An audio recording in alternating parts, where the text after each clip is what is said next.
Showtime. So we are out in New Mexico, Albuquerque, and we're currently at Sandia Peak Restaurant, the 10-3. And 10.3 because it's 10,300 foot elevation. it feels very nice and cool, and the sun, it just feels really good being up here. But anyway, It was super hot before we got on the tram. oh yeah, It was like, well, not super hot. For Albuquerque, probably not super hot. yeah, But it was in the high 90s.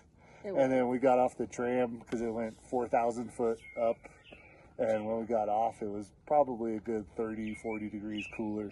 So Yeah. much nicer. So nice. Yeah, so nice. And I had altitude sickness for like 30 minutes. I was just almost out of it.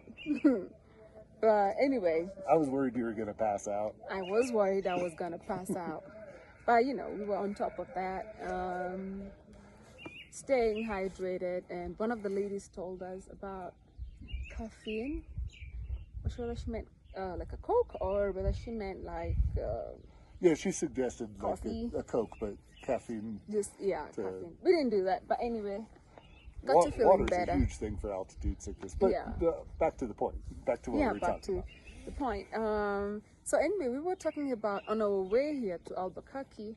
We were talking about traveling and as an investor, as a business owner, what are the pros and cons? So for John, that would be he's an investor. He already has a business. I am interested in investing and having a business, maybe joining a business or having one of my own. And for someone who's starting up, what are the pros and cons? And we can hear what John has to say about being an investor, being where he is, Well, I think and what advice he will have for someone like me. so. The reason that most people invest and the reason that most people start a business is because they want to increase their freedom. They want to be able to do more with their life. They want to accomplish different things and different goals. Yeah. There's a huge trade-off when you start a business or when you start investing of allocating your resources to what you need to allocate them towards at that particular moment. So there's a lot of times where, like we haven't gotten to the point where we can just travel all the time. Yeah.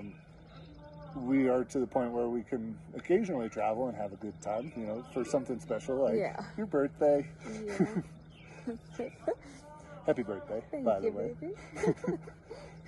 But there, a lot of times people want to put the cart before the horse. They want to go and live the lifestyle that they're trying to get to before they accomplish the goals that will get them there. I think that one of the most important things that you can possibly do as an investor or as a new business owner is to delay your gratification.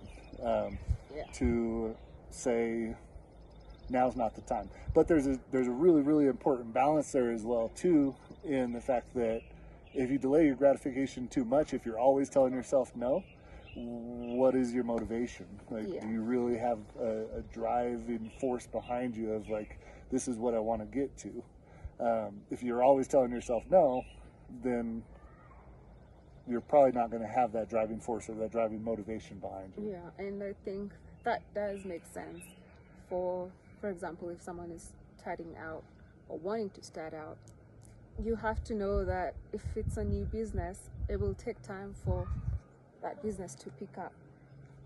It's okay to hold off on traveling if it's not necessary, so you can stay by your business when you need to be there, because it's it's new, it's growing, you need the time.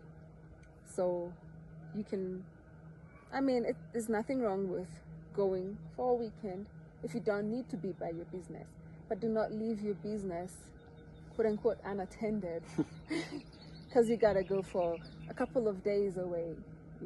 They will always, if you focus now on what you're studying, you will always have the time to do all the traveling and do whatever it is that you want to do now that you really don't have to do it. You can wait off.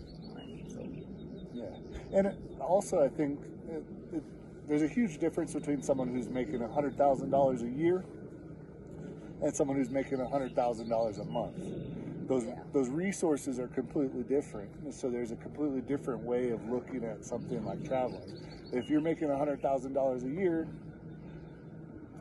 you probably shouldn't be traveling all the time. You probably should be focusing on what your goals are. If you don't have any particular goals, you're just making $100,000 on salary and you have no goals and no aspirations, and you're just going to retire on a 401k. That's okay, but you understand where your resources are going, and knowing where your resources are going and what you're spending those on. But someone who's making $100,000 a month, now they've reached a stage where, you know, they still have to focus on their business, but they have the resources where it's not going to take away from what they're trying to accomplish in that particular moment. Yeah, and don't get me wrong, we're not saying don't travel because you earn 100K or even less. Do travel if you can, you know, within your budget. You know, we're all adults. You know what you can and cannot afford. Of course, do that. All we're saying is, if you're trying to invest and build a business, be a little wise and hold off sometimes on some purchase, some of the things you're trying to purchase, or some of the maybe higher end travel plans you have. Hold off. You're gonna get there. Self-discipline. Yeah. So am I disciplined enough to tell myself no? Am I disciplined enough to focus on, this is what I'm trying to accomplish right now, and I'm going to focus on that right now. Yeah. And I'm going to put the majority of my resources towards accomplishing that. And then every once in a while, we're going to have a good time and take a break and